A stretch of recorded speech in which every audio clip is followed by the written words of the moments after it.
극한 시련으로 앞이 막막할 때가 많이 있죠. 우리가 욥처럼 극심한 일을 경험하는 사람들은 많지 않을 거예요.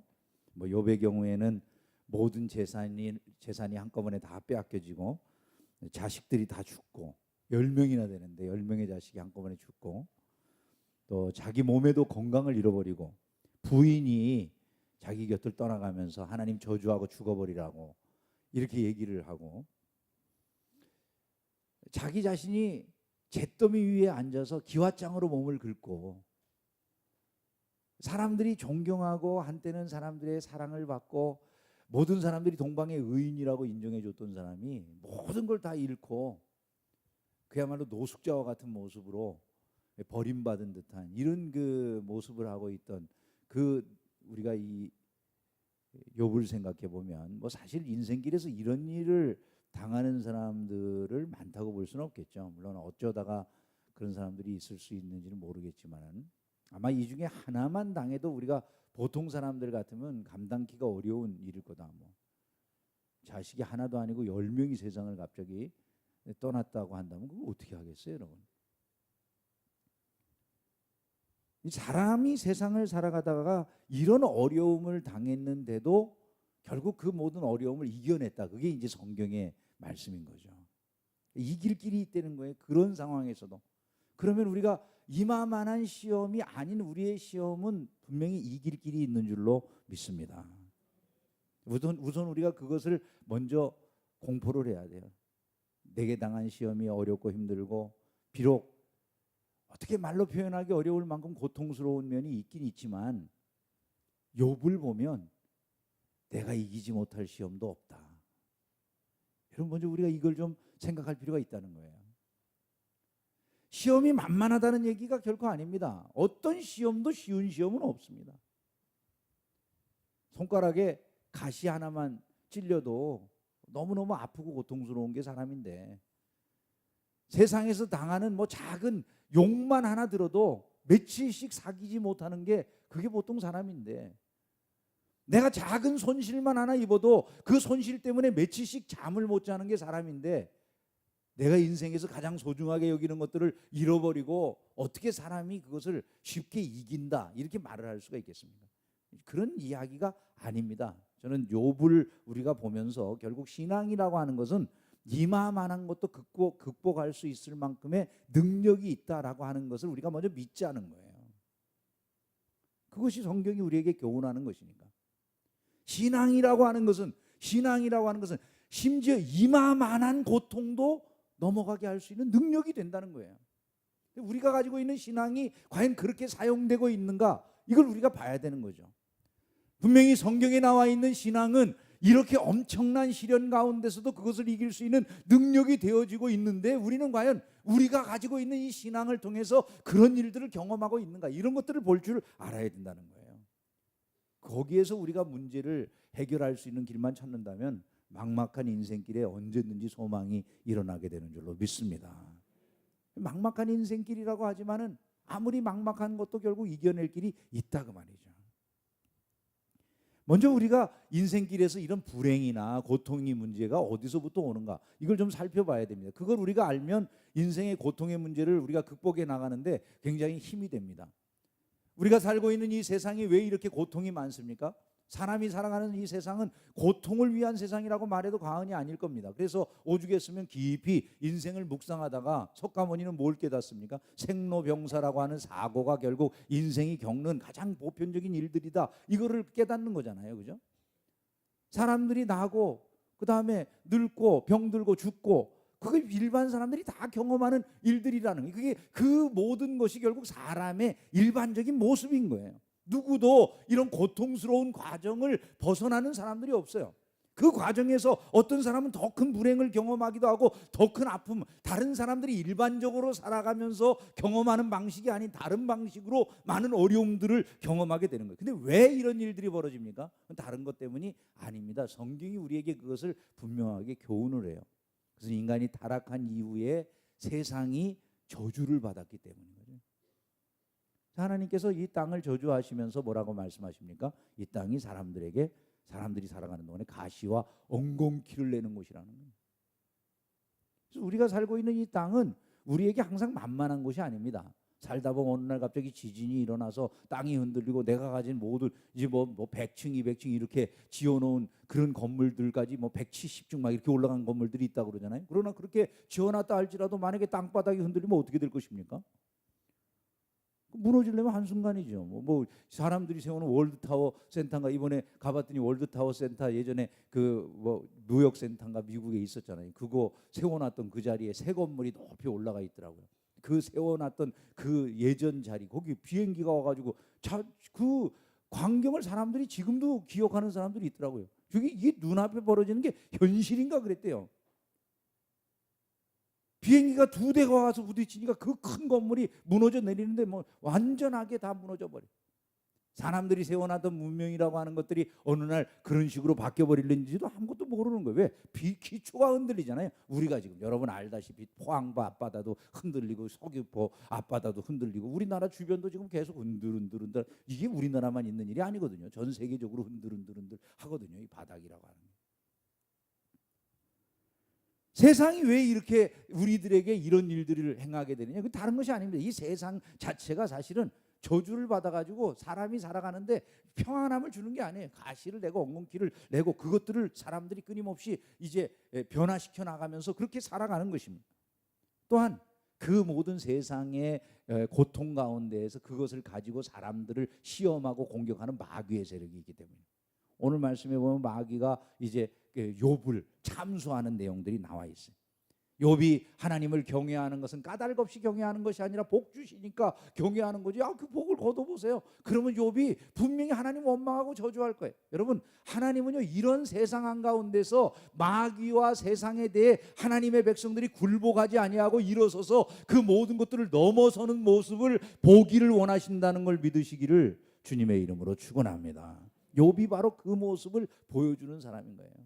그러면 여러분 한번 생각을 해보세요. 욥이 그 극심한 고통과 절망의 한가운데서 어떻게 그 모든 것을 이겨낼 수 있습니까? 그것은 다른 것이 아닙니다. 욥은 일단 하나님의 절대적인 주권을 의지해요. 하나님, 자, 망해버렸어요. 모든 게 다 사라졌어요. 내가 잿더미 위에 앉았어요. 그 상황 속에서 할 수 있는 일은 둘 중에 하나 아니겠습니까? 그죠? 하나님 원망하고 에이씨, 하나님이 있긴 뭐 있어. 혀 깨물고 죽어버리든지 그냥. 여러분 한번 생각해 보세요. 뭐가 남을 것 같으세요? 진짜 무너져가지고 욥처럼 다 없어졌어요. 가족도 없고 재산도 없고 어디 일어날 구석 하나 없이 친구들도 와가지고 다 너 잘못했지. 뭔가 죄가 있으니까 네가 이럴 거야. 그러지 않고서야 어떻게 사람이 이런 일 당할 수 있니? 그렇게 친구들이 와서 한결같이 말을 하는 거예요. 너 뭔가 속으로 남 모르게 지은 죄가 있을 거야. 동방의 의인이라고 그렇게 복받고 잘 살 때는 주변에 친구도 많고 다 잘 되더니 한꺼번에 와가지고 다 그렇게 말을 해요. 여러분 그런 말까지 다 듣고 잿더미 위에 앉아가지고 자기 온몸이 병들어가지고 피가 줄줄줄 나고 여기저기 가죽이 터져가지고 말이죠. 사람 몸이 터져가지고 다 딱딱해져가지고 피가 줄줄 흐르는데 또 그것조차 가려워가지고 기왓장을 가지고 몸을 긁고 있는 사람 한번 됐다고 생각을 해보세요. 여러분 입장을 한번. 여러분 거기에서 무슨 소망이 있습니까? 죽는 거 말고. 거기 정말 어떤 소망이 있을까요? 여러분? 진짜 소망이 끊어졌는데 말이죠. 진짜 소망이 다 끊어진 거예요. 다 끊어졌는데 그때 욥이 원망을 안 해요.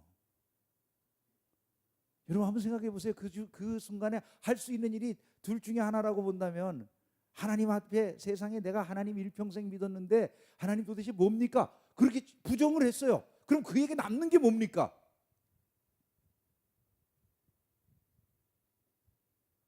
여러분 인생에 남는 게 없어요.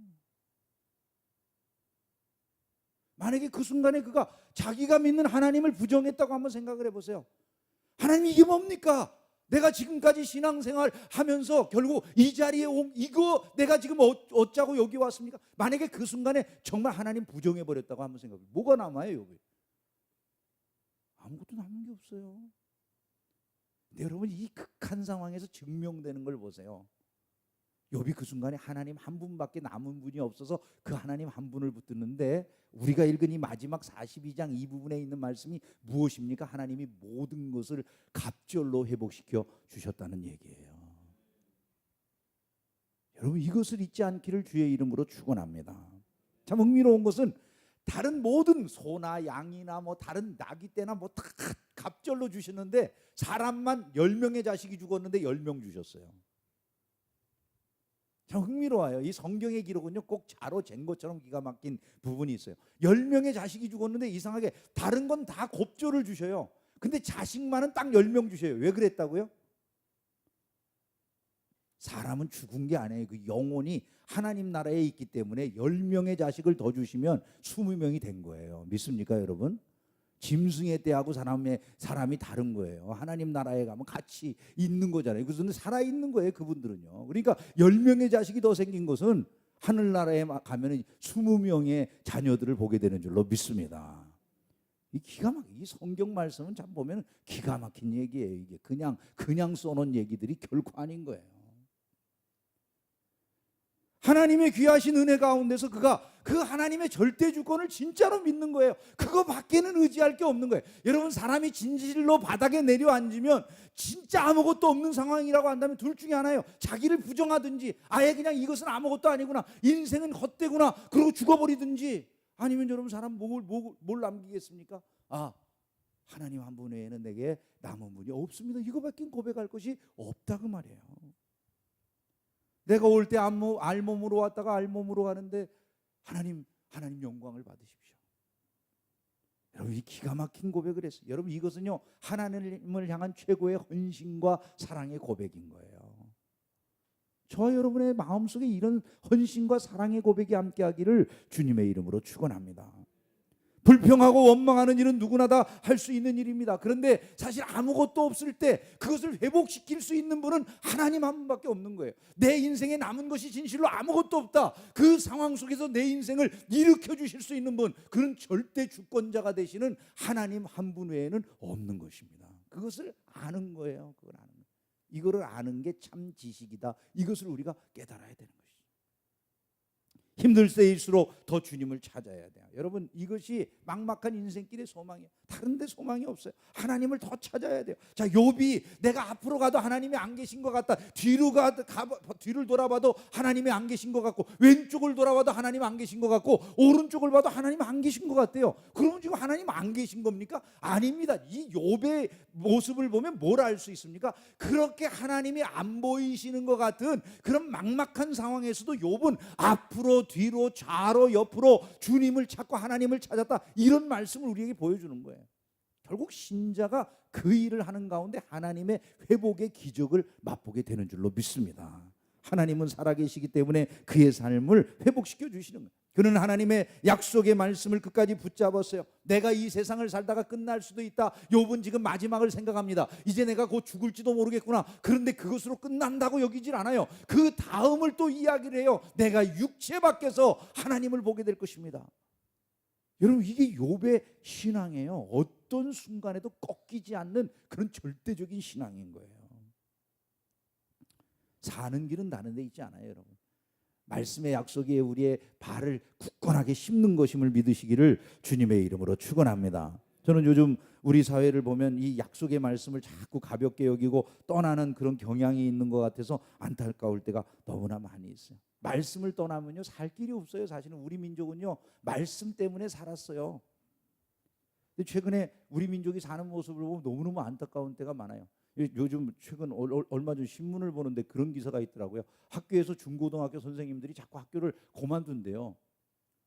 왜 그만두느냐 선생님들한테 물어보니까 다른 이유보다 제일 많은 이유가 학교 선생님이 학교 교사의 인권이 지켜지지를 않는다고 그런다는 거예요. 아이들을 지도하려고 하면 지도할 수가 없다는 거예요. 여기 학생들도 많이 있지만은 한번 잘 들어보세요. 학생 인권이라고 하는 거, 조례가 정해진 건 좋은 일입니다. 사실 인권이라고 하는 것은 좋은 말이잖아요, 그죠? 인권이라고 하는 게 나쁜 말일 리가 없잖아요. 사람의 권리를 지키자고 하는 얘기인데. 근데 한번 잘 생각을 해보세요. 인권을 말하려면 우선 가장 기본적으로 인간이 누구냐에 대한 규정이 있어야 돼요. 안 그렇습니까? 인간에 대한 정의가 없는데 인권을 이야기한다면 이상한 인권이 될 수 있어요. 예를 들어 사람이 그냥 개나 똑같다고, 짐승이나 똑같은 게 사람이에요. 내가 개나 뭐 돼지나 뭐 이런 짐승이나 똑같은 그런 수준으로 나를 정의를 해요. 내가 인간이라고 하는 걸 정의할 때 세상에 뭐 다른 짐승이나 인간이 뭐가 달라? 그렇게 정의하는 사람이 인권을 얘기한다고 생각해 보세요. 그리고 자유한 게 사람은 자유하게 사는 거야라고 내버려 둔다면 그 사람의 인권은 어디까지 보호가 돼야 됩니까? 그 사람이 짐승 짓을 다 해도, 별의별 짓을 다 해도 그 인권이 보호돼야 된다고 말아야 되지 않겠어요? 그 요즘 보면은 학생 인권 조례가 제정이 됐는데 무슨 일이 벌어지냐면 중학교 아이들이 가서 애들이랑 서로 간에 나쁜 짓 하고 해서는 안 된 짓을 하고서 임신을 덜컥덜컥 해갖고 오는 거예요. 근데 선생님이 아이를 지도를 하려고 그러니까 왜 선생이 개인적으로 걔가 자유롭게 성생활하고 아이를 낳든지 말든지 왜 선생들이 난리냐, 이렇게 얘기를 안 되는 거예요. 여러분, 이게 맞는 겁니까? 맞는 거예요, 이게요? 여러분 잘 생각을 해보세요. 이 서구 사회에서 인권 문제가 먼저 나온 거예요. 우리 사회에서 인권이 먼저 나온 게 아니고요. 이 인권이라고 하는 것이 이야기될 때 서구 사회는 기본적으로 깔려 있는 의식이 있어요. 그게 뭐냐면 기독교 정신이에요. 간음하면 안 되고, 부모를 공경해야 되고, 살인하면 안 되고, 내가 이 세상 살아가면서 남의 것 탐내면 안 되고, 이런 기본적인 이 도덕 윤리관이라고 하는 게 바탕에 깔려 있는 거예요. 근본적으로 부모님이 야, 어렸을 때는 이렇게 하면 안 돼 가르치면 그 권위가 쓰는 거죠, 권위가. 근데 우리 사회는 지금 유교라고 하는 것이 권위의 한 근간이었어요. 우리나라의 윤리를 유지해온 근간이 유교였는데 유교가 무너졌어요. 기독교가 어느 정도 가치관을 형성하는 것 같더니 이제 사람들이 기독교를 공격하는 데 여념이 없어요. 그 모든 윤리 가치관이 무너졌어요. 어떤 일이 벌어집니까? 30대 택시 타고 가던 승객이 70대 할아버지가 운전을 하는데 그 할아버지한테 욕설을 하면서 자기가 이 새끼 저 새끼 막 그냥 사정없는 욕설을 하더니 나중에 그 할아버지가 마음에 안 든다고 동전을 집어던져가지고 그 70대 할아버지가 심장마비로 돌아가셨대, 1년 전에. 텔레비전 요즘 계속 나오잖아요. 여러분, 우리 사회가 어떻게 무너지고 있습니까? 권위가 싹 사라져버린 사회는요, 결국 사람이 살 수 없는 사회가 되는 거예요, 사람이. 근데 그게 어디로부터 나오느냐 하면 잘못된 인권에 대한 그런 규정 때문에 나오는 거예요. 인간의 권리라고 하는 것은 사람이 하나님께로부터 부여받은 인간됨, 이 사람이 하나님의 형상으로 지어진 자다라고 하는 점에서 인권이 나오는 거지, 만약에 그것이 없이 내가 짐승이나 똑같으면 그 사람 뭘로 비난할 겁니까, 여러분? 30대가 70대한테 동전을 집어던졌든지 말든지 뭘로 여러분 도대체 비난할 수 있을 것 같으세요? 우리가 비난하는 하나의 아무런 저기가 없어요. 아니 도대체 그 70대 할아버지도 대응할 방법이 없더라고. 그냥 그 사람이, 그 30대 청년 같은 사람이 막 욕을 하고 막 욕설을 하고 난리를 치는데도 대항할 방법이 없어. 여러분, 사회가요, 사는 길이 이런 게 아니에요. 제가 이 서구 사회를 이렇게 돌아보면서 한 가지 깨닫게 되는 게, 하나님의 말씀이 있다는 게 진짜 축복이다, 이런 걸 깨달아요. 에이크만이라고 하는 사람이 있었는데, 이 에이크만이 마오쩌둥주의, 그러니까 공산주의에 아주 세뇌된 사회학자예요. 중국인 사회학자.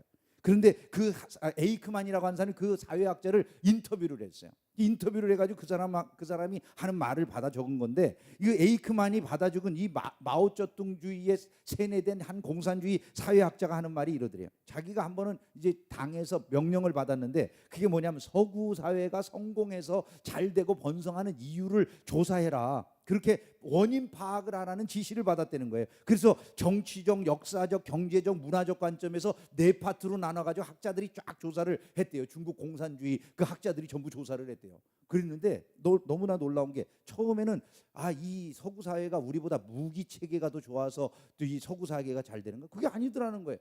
정치 체제가 잘 돼서 그런가? 그것도 아니더라는 거예요. 그럼 경제 체제가 잘 돼서 그런가? 그랬더니 그것도 아니더라는 거예요. 서구 사회가 자기네들보다 우수한 게 무엇인가?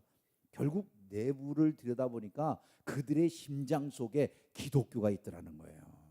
하나님의 말씀이 있더라고. 그렇게 공산주의자로 세뇌된 사회학자가 말하는. 거기에서 자본주의의 출현이 가능했고 성공리의 민주정치가 이루어지고 결국 그로 인해서 세상에 이렇게 번성하는 제도를 만들어냈다. 그렇게 말을 하더라는 거예요.